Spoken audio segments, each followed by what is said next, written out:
We are live. Hello. Welcome to Shooting the Shit. It is Monday. We are here today to talk about increasing diversity in the workplace.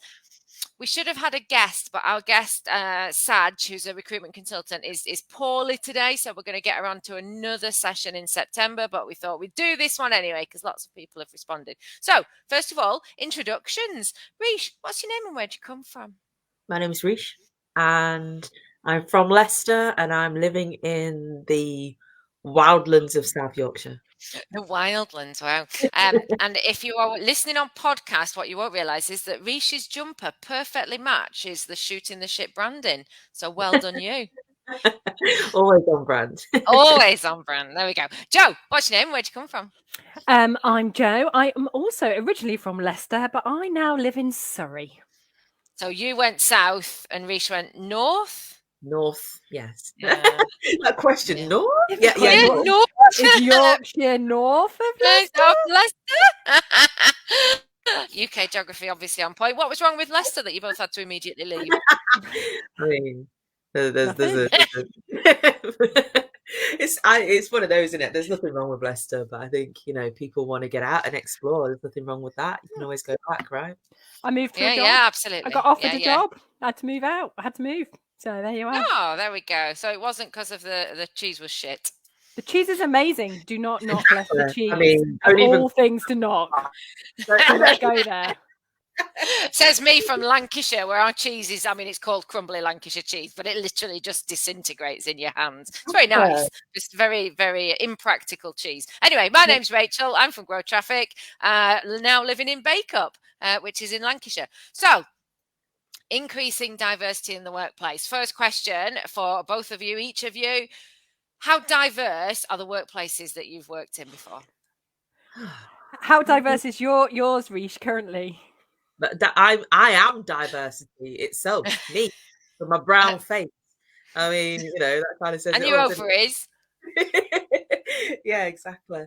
So I would before we go into that, it's like, what do you determine as diversity? It's like I think that's a question first, and then you can kind of respond based on that.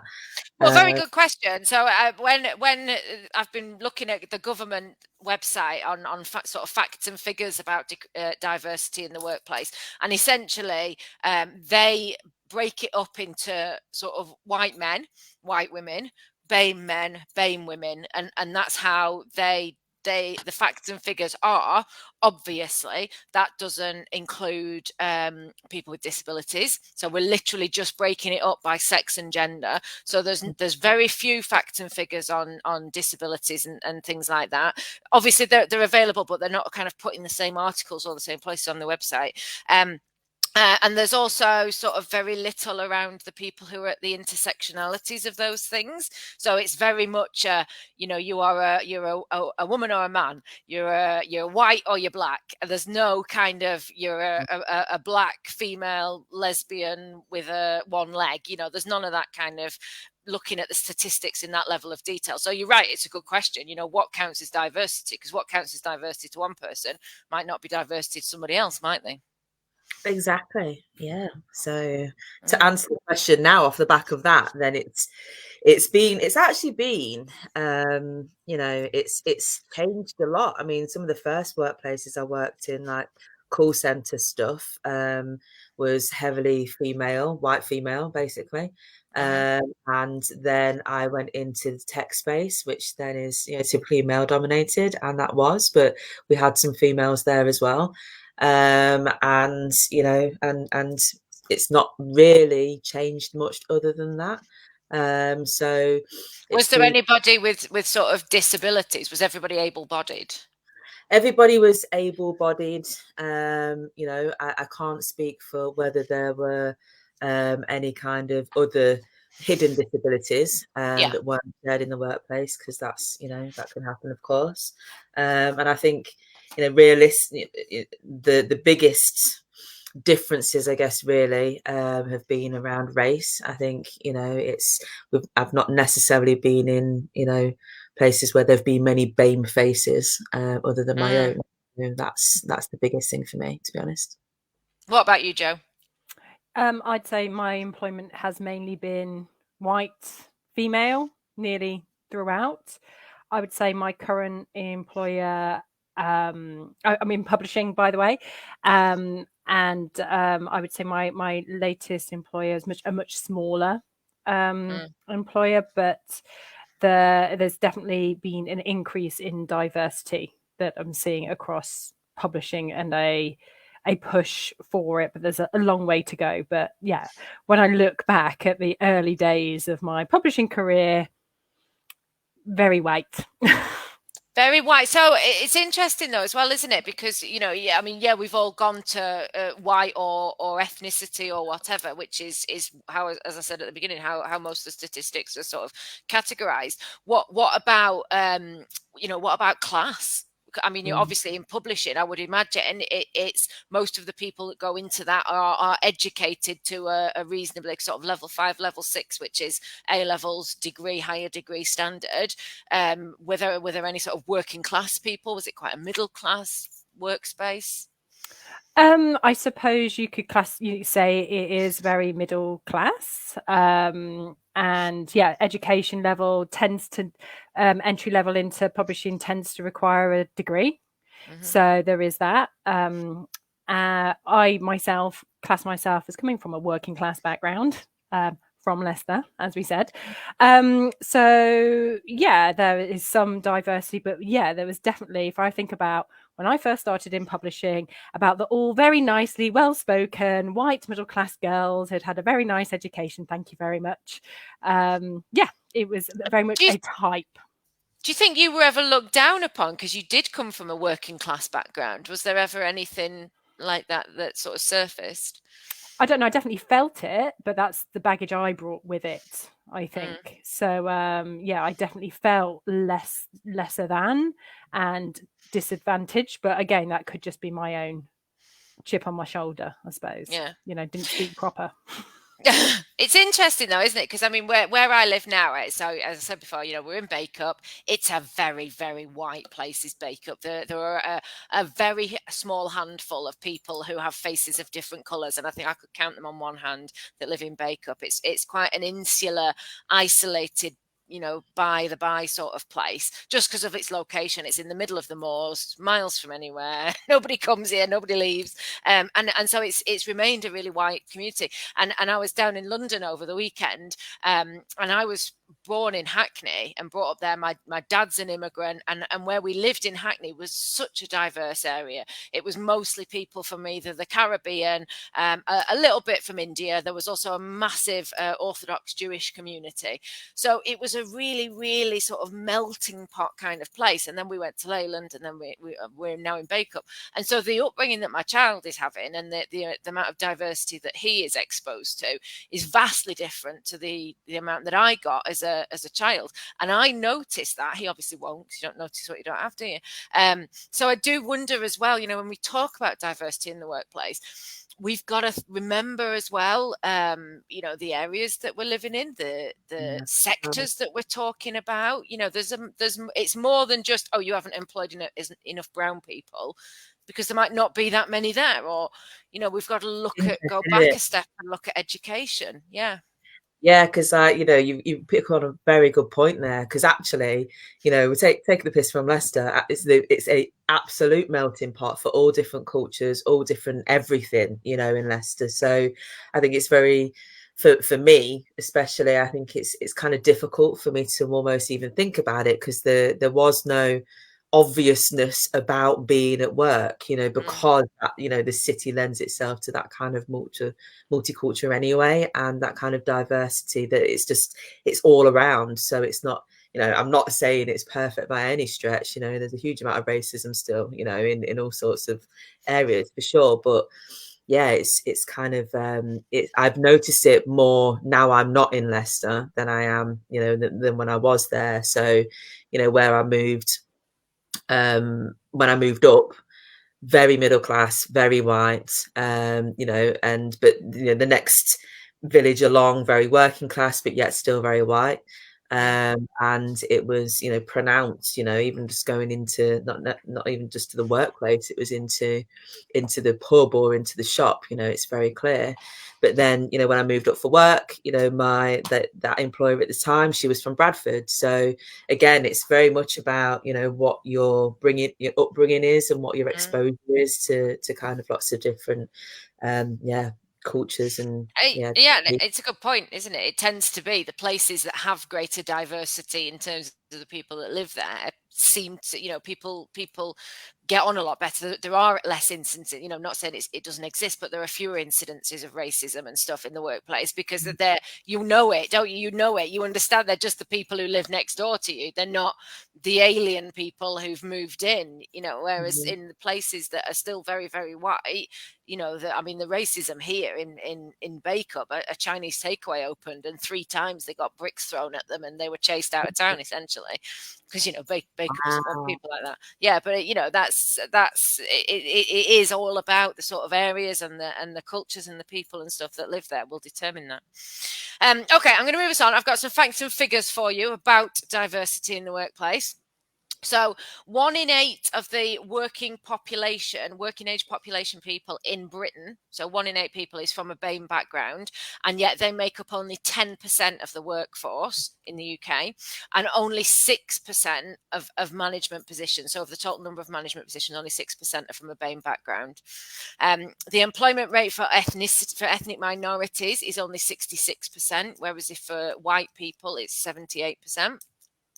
And if you look at that's BAME taken as a whole, but if you break that down, when you look at sort of specific groups, for Pakistani and Bangladeshi population, only 56% of them will be employed, whereas almost 80% of white workers will be employed. So there's a massive gap in the number of people who could work and aren't. All BAME groups are more likely to be overqualified than white ethnic groups, but white employees are more likely to be employed and then promoted than any other group. So when we were saying before about sort of access to education, we've got to take that into account. Typically, people from a BAME background will be better educated, and yet the white person will get the job and they're more likely to be promoted and stuff. So that educational attainment is somehow not in the end benefiting people.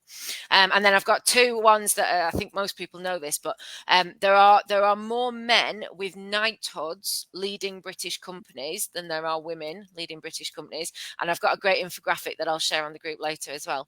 And of the FTSE 100 companies, chief executives and chairs, there are 17 men called John, which outnumbers all of the female bosses put together, and men called Dave outnumber women by 2 to 1. So there's twice as many Daves as there are women in FTSE 100 companies, which is just absolutely bonkers, isn't it? I mean, what do you think of those facts and figures? Well, I have to say, not a lot surprised me actually. If anything, I thought some of the earlier stats were going to be more dire. So I don't know, but there we are. That's good. Quite enjoyed the facts about the names. Good old Dave.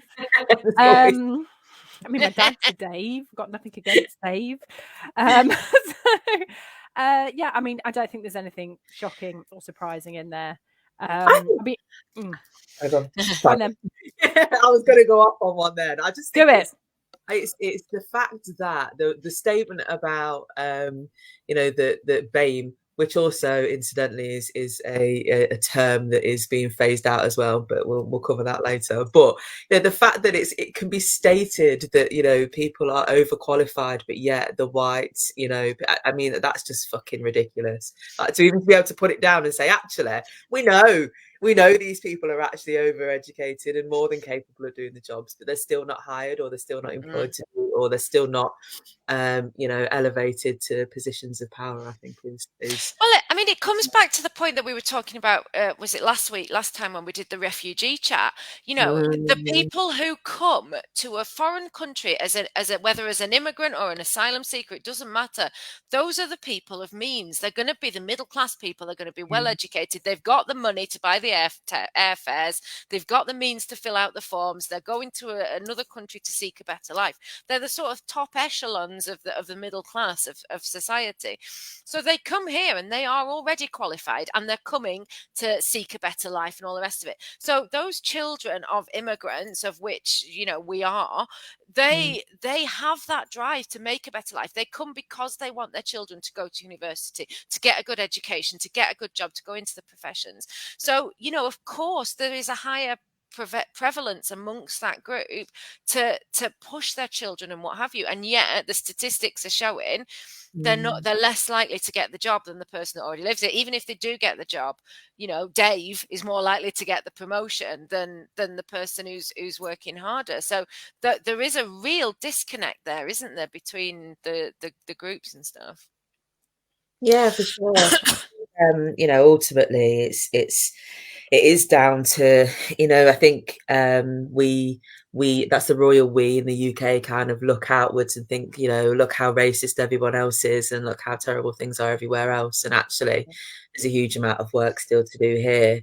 And we kind of still all need to, it's looking for those, you know, representation, isn't it? You know, there's people in power, and it's like, oh, I can do that too, or they look like me, so therefore I can achieve that as well. So you know, there's a huge amount for that still.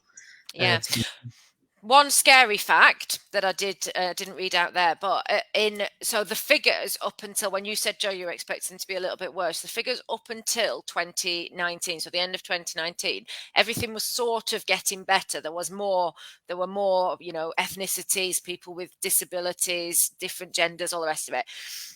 After the pandemic hit, so the figures from 2020, there's always a year lag. So they've not been published yet for 2020 and 2021. But I was reading an article that was saying the initial information coming through seems as though we have taken a step backwards. And I was thinking about why would we go backwards when there's been all of these, you know, the government had a massive initiative to get more female CEOs and stuff into positions of power. But it's back to what, again, we were saying in the refugee one. If you look at this from an employer's point of view and you've got to employ somebody and you're already being hit by COVID, you know, maybe you're in the hospitality sector and your business was shut, you had to furlough staff, you had to take out a loan, you deferred your VAT payments, now all of a sudden you've got to start paying those back. Businesses have been massively squeezed from all sides at the minute, cost of living crisis, fuel, everything. If you then say, you know, employing people with disabilities from different cultures, backgrounds, religions, different genders potentially, there are practical costs that come along with that. You know, you might have to put a new toilet in if you employ a woman. You might have to put ramps in if you employ somebody in a wheelchair. You know, you might have to put a prayer room in if you employ a Muslim. You know, there's all sorts of different costs practically. And if you are a struggling business owner, it really might just be more practical to go, actually, I'm just going to employ Dave because my company's set up for Dave and I know what to do with Dave. So, you know, it's that we're back to that point of it's all very well saying we need to do better. Do we need the government to step in and take action? How do we tackle it? Well, the point of the point that often gets lost is that by having a more inclusive workspace, the workforce benefits overall because you bring in those people who, you know, those stats show are actually overeducated or overqualified, you know. So yeah, your 1-2 person setup that it costs, you know, and maybe not in that position as yet, then there are plenty of larger companies that are in that position to make a more inclusive workspace from the get-go. And those, I think there is a responsibility on larger workplaces to look at that and come from it of a point of view of definitely not a checkbox. You know, I've got to tick my diversity quota, which I think can go on. But instead look at it, what's the company going to benefit from this? They're going to benefit hugely from a variety of experiences and, you know, education and background. So it needs to be a mindset to think about, this isn't just about, you know, as white people have got to be better at, you know, as white able people have got to be better at being more inclusive. It's like, actually put your business head on. You can get a better business by having a more inclusive and diverse workforce. Oh, Jo, absolutely brilliant, because what you have nicely done there is led me into our next bit, which is what are the benefits of increased diversity in the workplace? Well done, you. It's almost like we planned this shit, isn't it? Right, so tell me then, what, you've already said your business is going to get better, but tell me some of the ways you think a business would improve if it had a more diverse, and I've got 8 ways a business could improve. I'll give you the first one. The first one was increased productivity.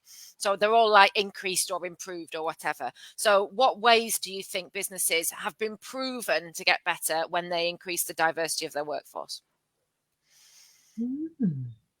I can't even, like, when when you ask questions, my mind literally goes blank. Especially when I know you've got an answer.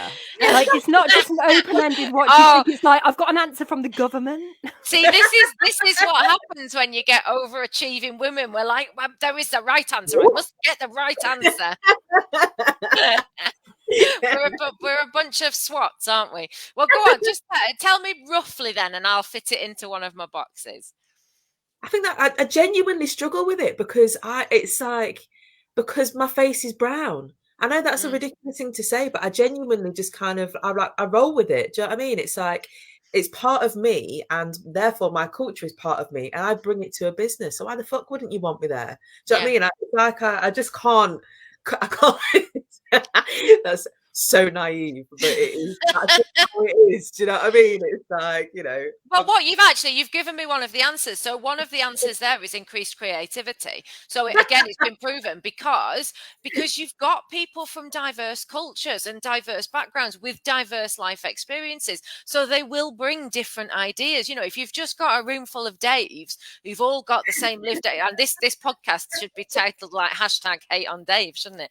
But if you've just got a room full of Daves, they've all had a very similar life experience, cultures, everything. So your ideas are always going to be always the same. Your solutions to problems are always going to be the same. Whereas if you increase the life experiences of the people around the table, you're going to get different ideas. Someone's going to go, why haven't we thought about this? Let's just try this. Or, where we come from, we do this. Brilliant. Yeah. Well, any kind of like I was saying, any kind of mixing it up from people's experiences and backgrounds will surely lead to all of those things: increased productivity, increased creativity. And I've definitely been there in that room with I don't know what's the equivalent of the female Dave, I don't want to say, but all got very shared interests and very similar outlooks. And I remember when we started to they did started to be more diversity, and suddenly you were like, blinkers came off and you're like, oh God, that's, we've been really staring this in the face and completely missed, this cultural appropriation or whatever. So, of course, it can bring creativity. It can also avoid making those absolute blunders. You're right. So improved cultural insights. That was one of my points. Well done. See, you do know this shit, girl. You're clever. Right. So absolutely improved cultural insights. Also better reputation, because you will be able to manage things like that before they happen. So somebody will go, actually, guys, that's massively racist what you're about to say there, before you've done it. So and also then you are shown to be a more inclusive, diverse company. So that improves your reputation, which again improves turnover and profit and all the rest of it. And the other one that we've not mentioned yet is employee engagement. So again, there was a study done, I think by Harvard, which said that when you've got an improved and more diverse sort of range of people in the workforce, you create a better environment where people want to learn from each other. They want to contribute more. Somebody's bringing in cakes because it's Hanukkah or something, and everyone will go, oh, why do we do that? So they learn about Hanukkah, and then everybody shares their culture and learns, and the company sort of grows, and the culture develops from there. So all of these things that you don't think about, you just think like, oh God, I've got to put an extra toilet in. But actually, you're right, Jo, it's about looking at that bottom line, isn't it, and saying, well, what ways are we going to benefit? What might you do if we've got a woman on the board?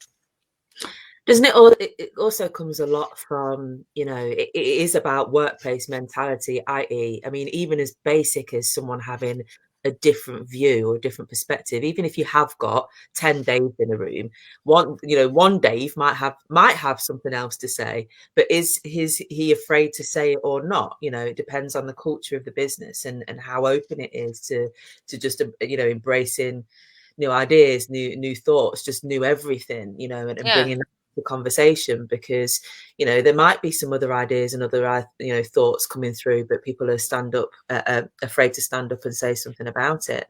And and I do really good point, actually. A homogenous workplace, you go into that and you want to then conform to it, don't you? Whereas if you've got a workplace full of all sorts of different people, you can be yourself and go, well, actually, I think that's a stupid idea. Yeah, for sure. And I do think there's a lot to be said for sector, and by default, I'm in the tech kind of space, and I associate with tech people, and actually there actually is a lot of diversity in there.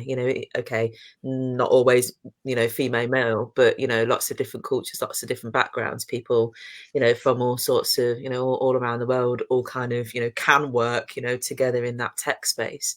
And it's always been a positive off the back of it, to be honest. So there's a lot to be said for what sector you're in as well. I'm sure it's not much the case for publishing, for example, so it's there's a lot there. I think also as well, there's this thing of, I mean, there's been a comment, we said none of these figures include sort of disabilities and stuff, and there's a comment there that says that the disability demographic also gets forgotten in this. And again, a lot of that will depend on sectors. If you are working in the Shard, for example, in London, and you're in a wheelchair, that's a really difficult building to get to, and navigating the tube and all the rest of it. Whereas tech, absolutely, you can work from home, you can do it from your own laptop. So there might be more people with visible or invisible disabilities who are able to work from home, and as the sort of work from home wave hopefully continues after the pandemic, maybe we will see increased diversity in the workplace, because people just can do more from their own places where it's convenient. Yeah, for sure. For sure. Okay, so we've led on to what can workplaces do to increase diversity. So we have already, there's a comment there that says that the diversity in the workplace should be driven by the diversity itself, not management. And that, I think that's a really good point. You have to sort of start from the bottom up, don't you? But there are things that you can do if you are a business owner, or you're in management, or even just as an employee, to try and encourage your business to be more diverse, to get more different people in there. So any ideas what any of these ones are? We've got 5 points. Oh, okay. Well, the way that you recruit is really important. So you could, for example, I know some places are introducing sort of recruitment processes where you don't have any names or personal details on the CV or the application, so it just allows for the qualifications and maybe a personal statement maybe to speak for themselves, to take off any kind of unconscious biases that the people that are recruiting might have. I think that's a good step in the right direction. You could also, there was some specialist recruitment agencies. I know in publishing, there's something called Creative Access, which is designed to be a recruitment agency to help those from underrepresented places to have a way in. And I know that's something that both publishers I've worked with have used Creative Access. So there's a couple of ways. I think also things like mentorships or internships as well, that have targeted certain demographics to get people in. So they're just some of the ways that I know is very active within publishing in particular. I think that one, I think the BBC in particular has a really good paid internship, because again, you've got to think with internships, if they're not paid, you are immediately excluding most people from the working class, because they just can't afford to do 6 months of an unpaid internship. So they've got to be paid. But absolutely, it's looking at those different routes of, how do we find different kind of candidates for jobs, rather than just going to Indeed and getting five, white males. What else can we do? Where else can we go? And it might be going to universities, colleges. Most councils actually will have some sort of council employability scheme where they put employers in touch with the job centre and the local colleges and apprenticeships and all the rest of it. So, there are so many places out there where you can, don't just go for the easiest option in terms of recruitment, look a bit deeper.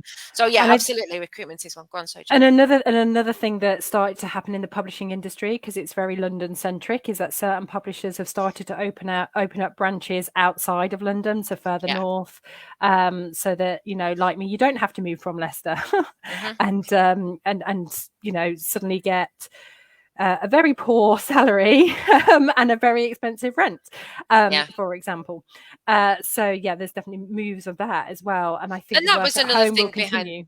Yeah, that was the thing behind the BBC's move to Media City in Salford, wasn't it? That they wanted to offer people outside of London a means of getting into broadcasting and stuff. So that was. Can I also point out that internships really should be paid now? There's a minimum that most internships, that if it's a good company, will adhere to. So if you're listening to this, be mindful of that.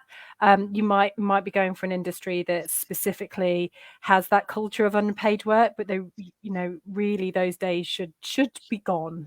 Yes, absolutely. Yeah, absolutely. Good. Better recruitment. What about promoting as well? Promoting people more in a more open and honest way, rather than lining people up, allowing people to prove, if you've got, because there's a thing that the meme that I shared before in the group was about how there's diversity on the lower tiers, but then you get further up and the diversity gets less and less till you get to the white men at the top. So, it's all very well getting a diverse range of employees in on the bottom level, but how are you going to make sure they are given the opportunities to prove themselves so that they can move up? So that's about putting those same practices in place with promotion as well as recruitment, isn't it?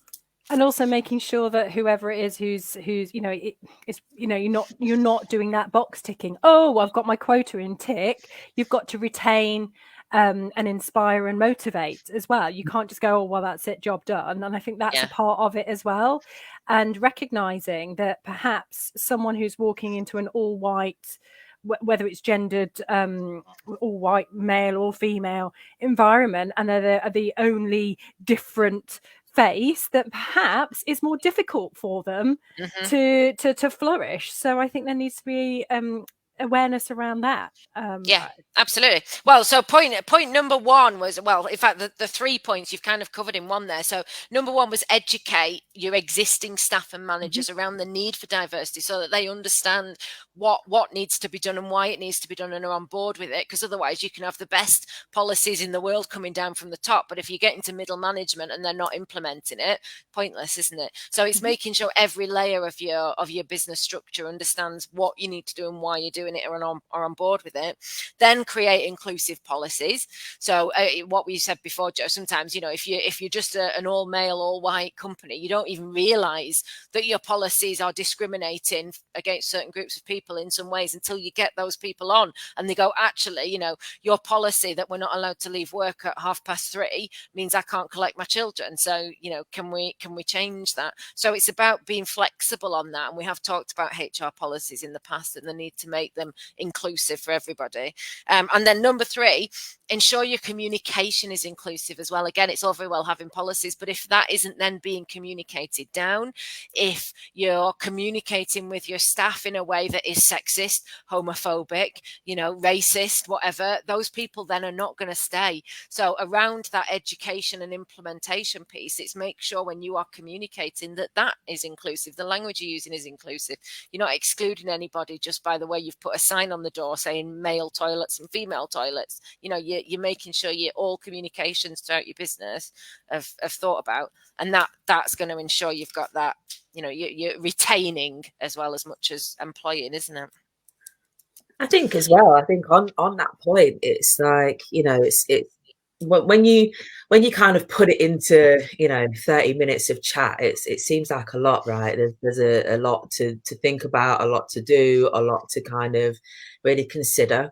And I think the biggest thing, my takeaway before you even ask is actually that it doesn't have to be perfect, does it? Do you know what I mean? Like it's more just like it's being open to conversation, criticism, praise, and not so much that it's okay.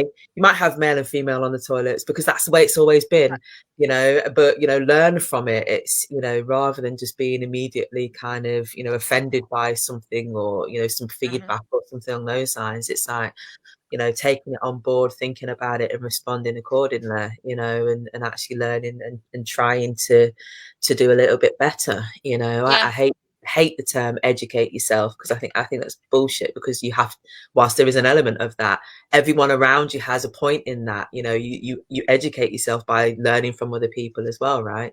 I think it's not perfect, but at least an attempt is kind of halfway there, right? And we're back to that point that we said at the beginning. You might genuinely have not considered that you might have to have a prayer room in your building if you employ a Muslim, simply because there's never been a Muslim there. So it's not somebody being purposefully discriminatory or racist or anything. It's just that that's not the environment that they've grown up in, that's not their lived experience. So from the point of view of being the person that wants to make change, don't just get cross with people and say you haven't done this. You say, right, I accept that this hasn't been necessary, but now that I'm here, I would like this. Is that okay? Can we change that? And then from the employer's point of view, saying, I understand that that's important to you, and yes, we've not done it that way because we've never needed to in the past, but we'll make the change now. So it's both sides have got to come at this from a conciliatory point of view. And you're right, Rish, it's about